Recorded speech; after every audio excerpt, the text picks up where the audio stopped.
Hello, I'm Martin Lopez from Soen, and you're listening to the Brutally Delicious podcast.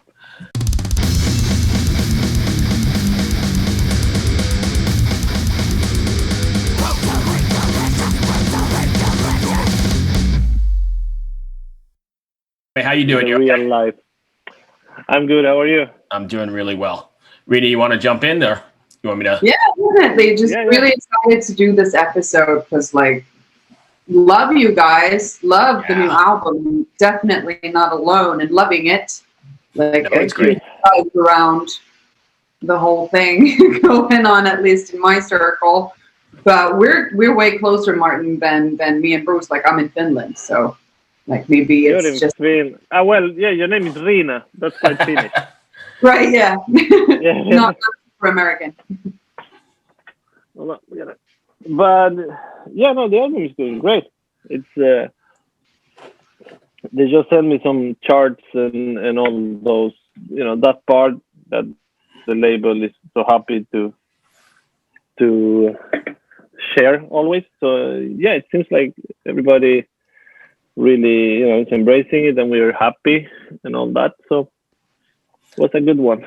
Oh yeah, and it definitely is Just quite timely as well, right? I mean, those lyrics and that content couldn't be more accurate for the times we're living in. yeah, well, I think there. I mean that is it's not new news, but it seems like the pandemic kind of and the maybe the U.S. elections and all that kind of opened everyone's eyes a little bit more, right? Like we left the or comfy screens for a minute and realized that we're in trouble. Yeah, So somehow, yeah, that helped. awesome. It's like is making social statements important for you as an artist? Yes, of course. I think it's more than as an artist, as a as a citizen, as a parent. There's things we need to change here because this is not going well, and the basic things, like the I don't know. I see it as common sense. This whole idea that we are buying into that you value success and by how much money you make, or you value pretty much happiness, but how about how much money someone makes, and it's something that we are completely against. It's just, and it's something that everyone knows, but uh, somehow it's not out there anymore. It feels like all the corporations and have won the battle of our own freedom on how to choose what path to take to be happy, and everybody's just fucking crazy about trying to be rich or famous or and all that, and then life passes you by, and time goes, and all of a sudden you're 42, 50 there, and you have done nothing. You haven't done what you love. You have just worked in a factory or in an office, and you didn't have time to be with the ones that you love, or do what you love, and by there it's just too late. I Yeah, think. it's true. Go ahead. I love how positive this podcast is turning. Can we talk about the rising cancer numbers in people in their middle ages? Because it truly could be over at 42. More Yeah, increasing. but, Yeah, but yeah, you're completely right. And I appreciate everybody who thinks like you do and uses the but the channels thing that is that I believe everyone thinks like I do, besides a few, I don't know, psychopaths. Uh, I honestly think that everyone knows that money is not the key to happiness. The thing is that it's so much easier to chase money than to chase happiness, because you gotta know what makes you happy. You gotta have values. You gotta have people that you can love, and that is a lot harder to get than just work a few more hours and get a few more bucks. yeah, I think it's like a battle between individuality and community. And that is like the problem, because we are now completely leaning into the individual development, individual goals, and so on and so on. And you know, the self-made man is the best man, not the one that like relied on his loved ones or friends or other professionals or whatever to sort of rise to where they are. We always just read about the Elon Musks and so on, who are like, you know, grand Renaissance genius, you know, like, so it's so much about the individual. So I think that's like the key of the issue. Do you agree or maybe disagree? Yeah, but it's not. I mean, you got to admire a guy like Elon Musk, but not because of the money, just because the ideas and all that he has. But then admiring a guy like I don't know, like the Kardashians or even Rockefeller or a Wall Street guy. There's nothing to admire there. They're doing nothing for the world, nothing for you. I mean, they're pretty much making it worse for you. And so that's the kind of I idolizing those people. And I remember honestly when I was younger, you didn't look up to those guys. They were not famous. You know, all these rich guys just because they're rich, just because they, you know, I don't know, sell numbers and do whatever they do. You didn't know about those guys, but many of them are stars, superstars now, you know, and kids want to be like them. I just don't get it. Do you think it's more about the money or the power? Sorry, Bruce. You're fine. Go. Do your part. I have no idea. I think it might be the combination.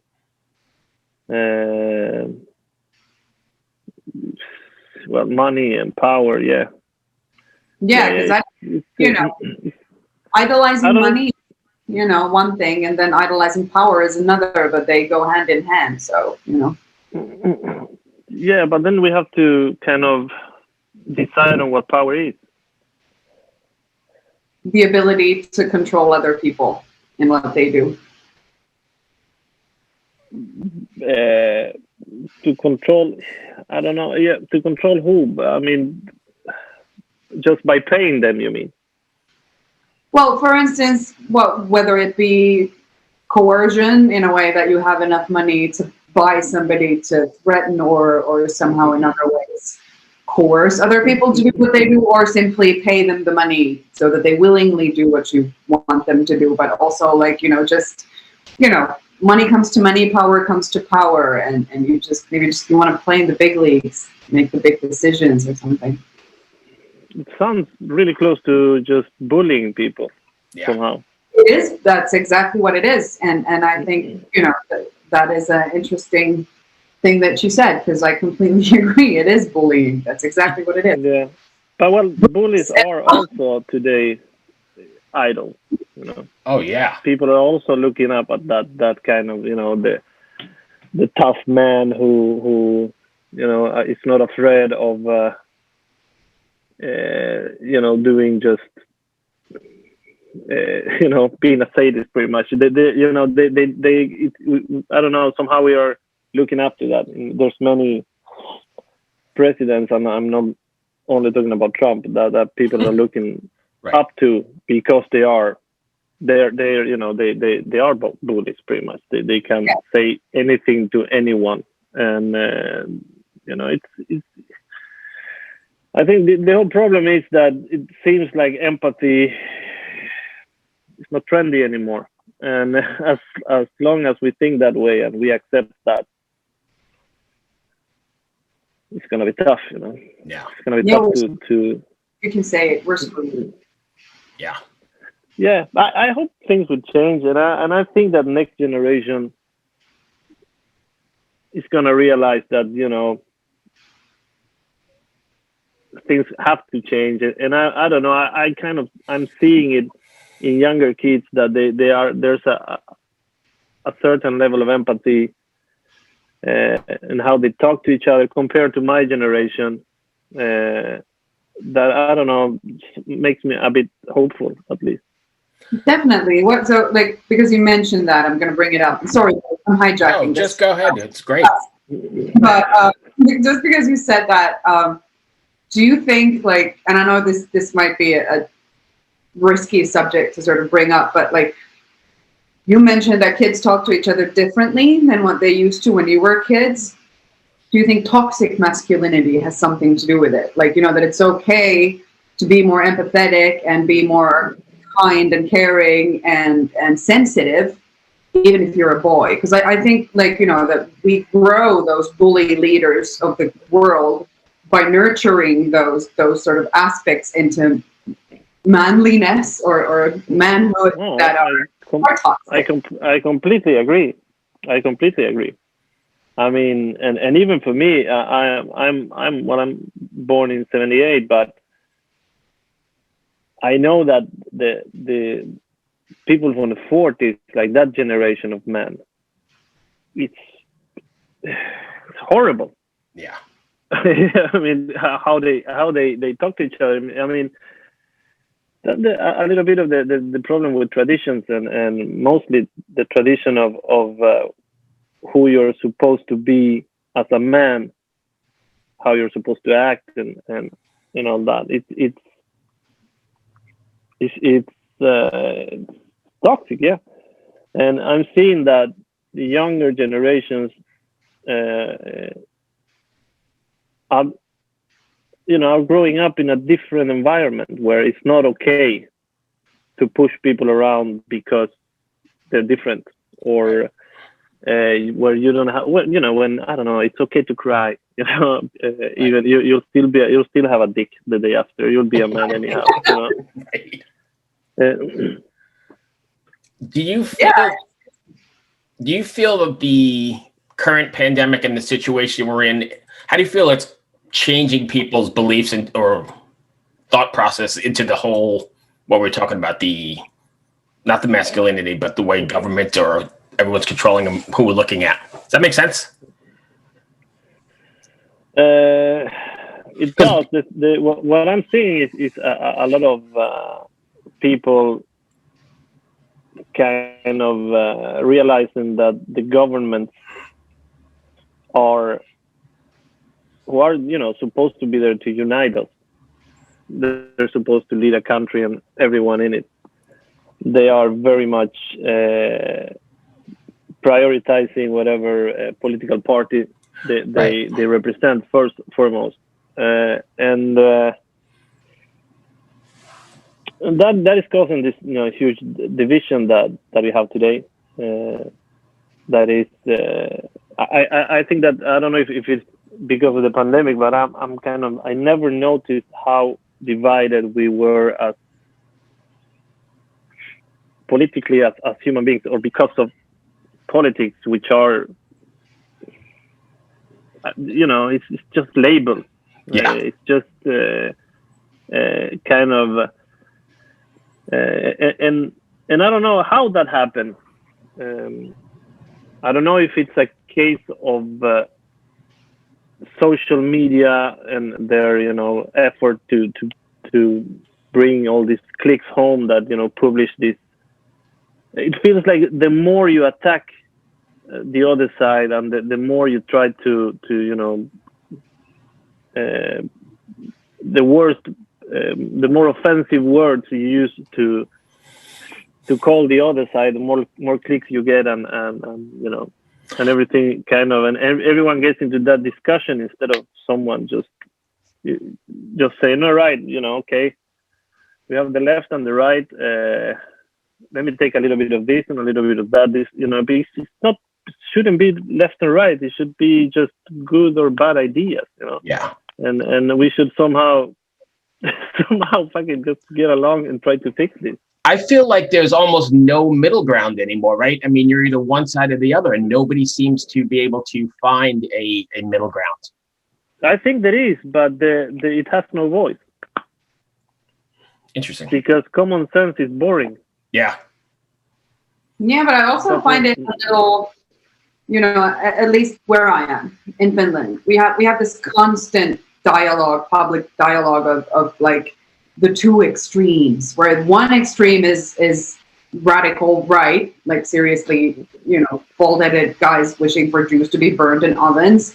And then the other side is basically the left, who says that everybody should have human rights and, that there should be equality and things like that. And it, like, to But me, that's it's not two extremes. That this right here with the human rights and the equality to all, and let's not bully people, is the middle. So what is the, like, you know, the other extreme? And you know, this makes the conversation really hard when you put like actual, like, idolizing oppression and like looking to minimize the rights of minorities and so on and so on as like a equal opponent to human rights. It's a weird discussion to have. yeah, and I agree with you, but today I think the I mean, because we always had the racist and the you know, the extreme right, the fascism and all that, and we always had the extreme left with communism. Well, you know, let's say the people who support totalitarian ideas. Mhm. You do this, or you know, or we put you in jail, or we kill you, or whatever. We always had that, but now we have this thing where you know, it's all the people I'm supposed to fit with, the people who want equality and the people who want you know, human rights and all that, but it's also now trying to push you in a way that is not okay. You know, it's a we're in a day and age that where you can't say really much without being attacked from any other side. Meaning there's no chance to express yourself and maybe be wrong and then learn Right. and then try again. If as soon as you say something, they would crucify you from both sides. But I think that the left is doing a lot of that part, which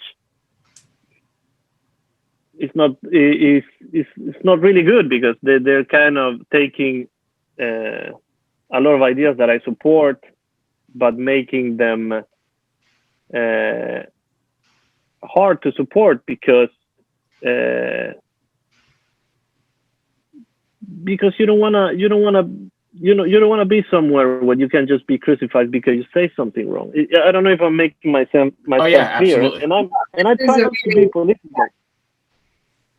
I'm just, you know, speaking as what I feel is wrong. You know, it's and it's quite difficult today.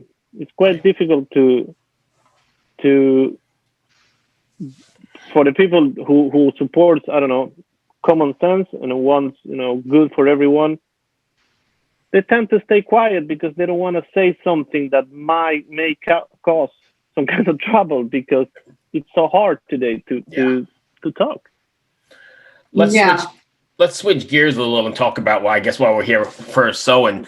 So if things continue as they are, what do you guys have planned for the release? Are you going to do any live streams or any shows on the books tentatively, I guess, or? We kind of we have this idea for, you know, for many years of playing our songs in a quiet, more semi-acoustic way with string quartet and all that. We had this idea for years and never had the time. So we are trying to get into that, to see, we're kind of trying to arrange the songs in a different way, and we may do a stream of that, but we don't know yet. I think the melodic stuff that you guys have would definitely be advantageous to strip it down and do it acoustic. That would be really nice. Yeah.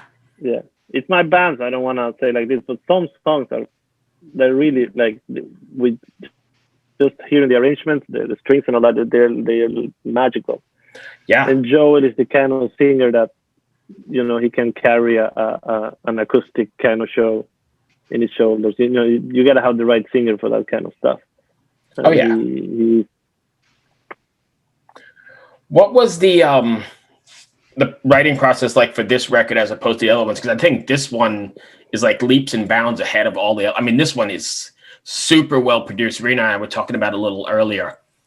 Did you guys do anything differently when you approached this record, or was it the same as usual?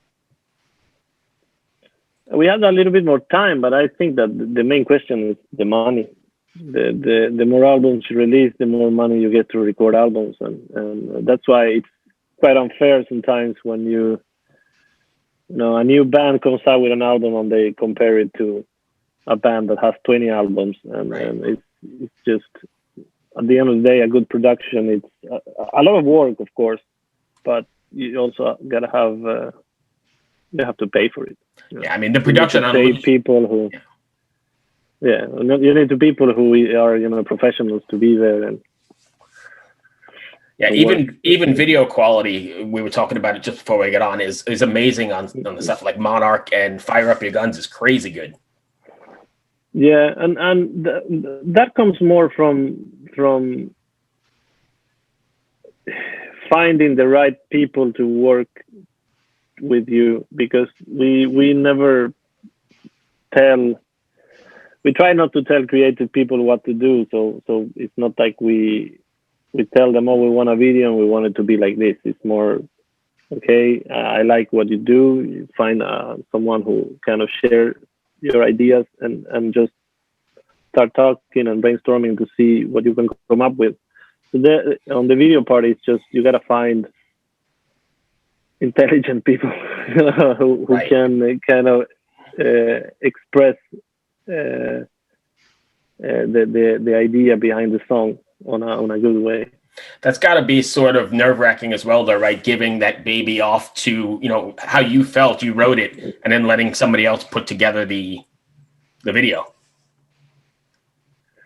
No, because we're not absent. We are a part of what's going on. We just let the producer work, but we know what the idea is going to be, and we kind of decide first when we let them come up with different ideas, and the one that we think fits the song is the one that goes. But you gotta have people. That's the problem a little bit with producers that we have had, that you need to find someone who really shares the lyrics, like shares the vision, the message, and understands the message, and kind of is willing to stand up for that message somehow and understand it, and then because we had a few before, and a lot of them just want to make cool beats, which is understandable, but it's not enough for us. Right. So you really want to tell stories with the videos too, not just with the songs, then. Yeah, of course. Yeah, it's definitely. Sorry. It's not a given, because like you mentioned, some people just want to have a cool looking video, like just a bunch of really cool shots, and that can sometimes work if it's like a band playing sort of video. You can write that, then great. But I agree, I enjoy it when people put the effort of storytelling into videos as well. Absolutely. Yeah, we are really we try to give you a little bit more than entertainment, and we just, I don't know, we don't feel comfortable with just writing a song to headbang 5 minutes. It's right. It feels like we want to. I mean, we have things to say, and some of them are good, some of them are bad, maybe, but we need to express, address the issues that we see in society. I think it's important. I think musicians are forgetting about that.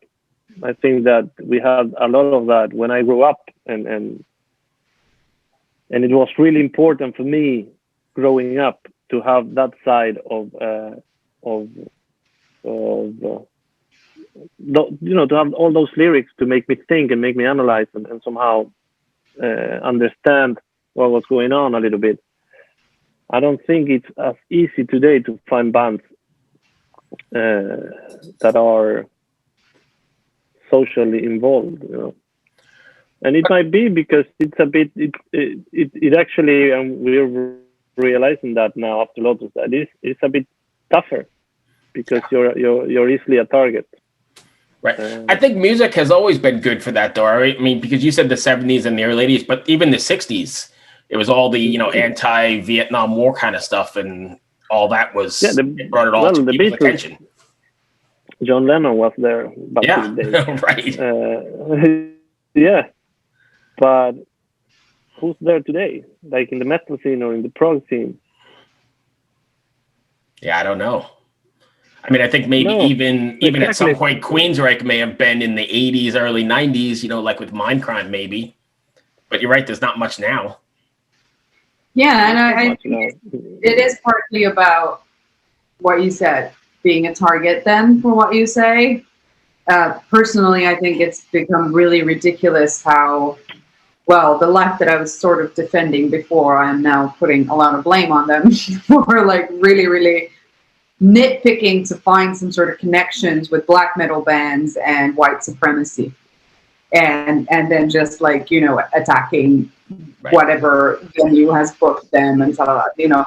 That's just ridiculous. I also think like music should be a channel for whatever bullshit you want to say. If you want to be an idiot and put it in a song, you should have an equal right to do it, as you should have an equal right to do something good with that, channel of influence. Yes, of course. I mean, it's art. It's you're supposed to express yourself, Right. but at the same time, you have to be out there and take the criticism. And we could do exactly the same that we're doing now and avoid the criticism, but not by not having drags on our videos or just talking about Cosmos or something. Right. And I'm not saying that we are brave because it definitely is not what we're going for. But So you're I calling kind of yourselves heroes then, huh? what? So you see yourself as a hero, basically. Definitely, we're here to save the earth. No, but Absolutely. I honestly I feel that I have we have to do something.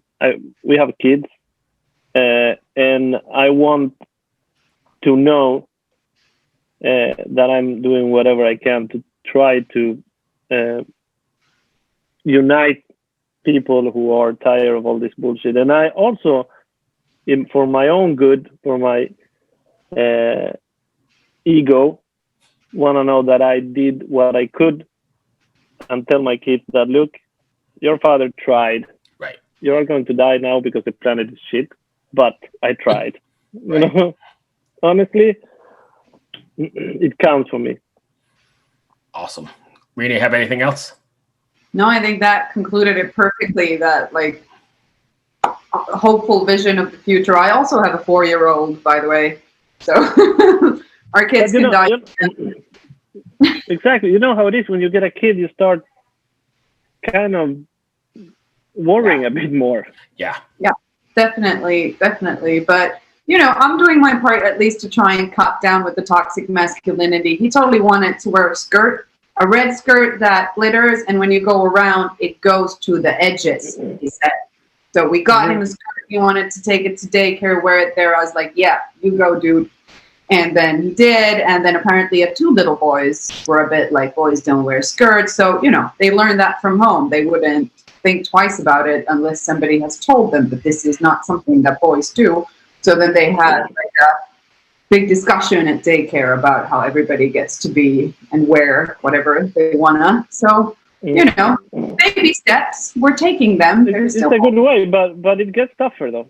Yeah. It gets tougher because sooner or later you have to let that kid go to school with that skirt. And that's when things changes. Right. Because are you fighting patriarchy through your kid? Because he's the one who's gonna get sad. And I'm exactly the same as you. I let my kids wear whatever they want. But when they go out there and meet the kids of the ones who don't share your thoughts, right, then they are a target. I know, And but for that to change, we need to make acceptance bigger, and we need to yes. continue Yeah. talking about these things so that we But are more than them. I refuse to make any decisions based on bowing down to bullies. You know, like I was bullied throughout kindergarten, elementary school, all of it. We can talk about this for hours. I'm telling you. I guess we could. Our time is up. I refuse to bow down to bullies. To bow down to bullies too. Yeah, but I don't know if my kid does. Right. Right. Yeah, but it's again like I don't want to teach him that either. Like, don't wear the skirt because you'll get bullied. That's the wrong message. You know, like I survived it with horrible mental scars, obviously, and crippling depression. But other than that, it worked out great. So, but like but It's tough. It's tough.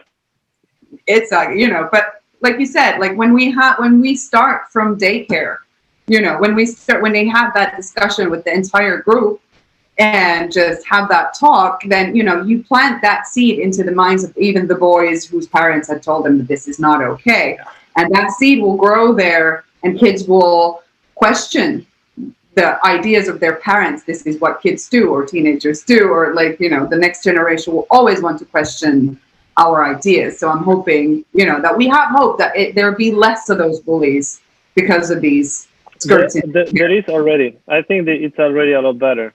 It's already a lot better. But that's the main thing for that's at least what I'm going through with parenting myself. Like, do I teach my kid to support what I think and to be empathetic and be a lovable person who respects everyone, and by then putting him in a position, I'm talking my kids because they're the oldest and they're going to school, my boys.